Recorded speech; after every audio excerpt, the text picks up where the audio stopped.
கருணக்கிழங்கு காராமணி போட்டு புளிக்குழம்பு புதுவிதமா எப்படி செய்யலாம் பார்க்கலாம் வாங்க. கடலைக்கிழங்கு சேர்த்துக்கிறேன்.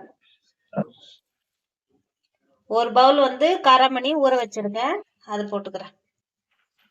அப்புறமா இதுல நம்ம ஒரு 1/2 டீஸ்பூன் மஞ்சள் சேர்த்துக்கலாம். அப்புறமா உப்பு, கொஞ்சமா உப்பு சேர்த்துக்கோங்க. உப்பு சேர்த்துக்கணும். தண்ணி ஊற்றி இதை வந்து பாயில் பண்ணி எடுத்துக்கலாம். ஃபர்ஸ்ட் தக்காளி 2, வெங்காயம் 1, அப்புறமா தேங்காய் எடுத்துருக்கோம் கொஞ்சமா. இதை நம்ம அரைச்சி எடுத்துக்கலாம். இதுல நம்ம கொஞ்சம் போல பூண்டு சேர்த்துக்கலாம். இவ்வளவு வறுபட்டதும் அரைச்சதுல கொஞ்சமா கொத்தமல்லி சேர்த்து நல்லா பேஸ்ட் பண்ணிக்கலாம். ஒரு பாத்திரம், அதுல நம்ம எண்ணெய் சேர்த்துக்கலாம். ஒரு பாத்திரம் வச்சு எண்ணெய் சூடாயிடுச்சு. கடுகு ஜீரகம் சேர்த்துக்கலாம். நம்ம ஒரு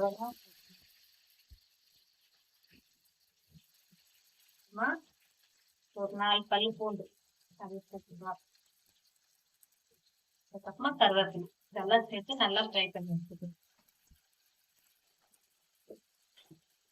நல்லா பொன்னிறமா வறுக்கலாம். வெங்காயம் வெங்காயம் வந்து நல்லா சிவந்து வருது. இப்ப நம்ம ஒரே ஒரு தக்காளி அதை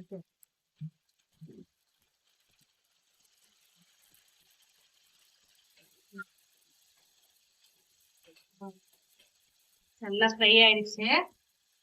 இதுக்கு அடுத்து நம்ம அரைச்சி வச்சோம் இல்லையா, அது நம்ம சேர்த்துக்கலாம்.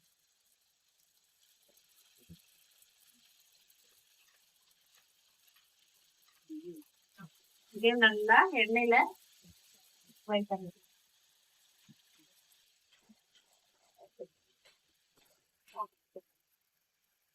இது எதுவும் நம்ம உப்பு போட தேவையில்லை. நான் ஆல்ரெடி காயில உப்பு போட்டிருக்கோம்ல, அதனால நம்ம உப்பு பார்த்து அப்புறமா லாஸ்டா போட்டுக்கணும்.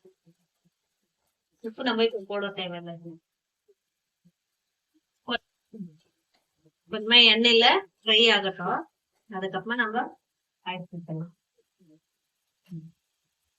இது கூடவே வீட்டு மிளகாய் தூள் அரைச்சது அது ஒரு 2 ஸ்பூன் போடுது. 2 ஸ்பூன் கொஞ்சம் மிச்சமா போடுது. இது அப்படியே எண்ணெயில கொஞ்சமா வதக்கிடலாம்.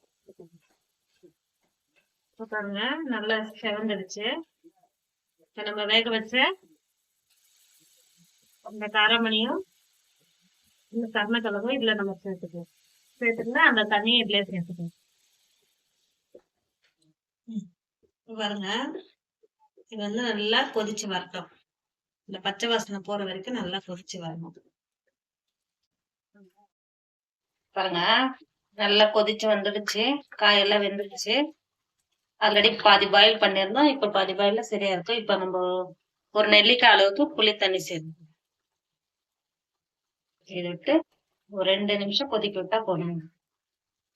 சூப்பரா ரெடி ஆயிடும் கருணக்கிழங்கு.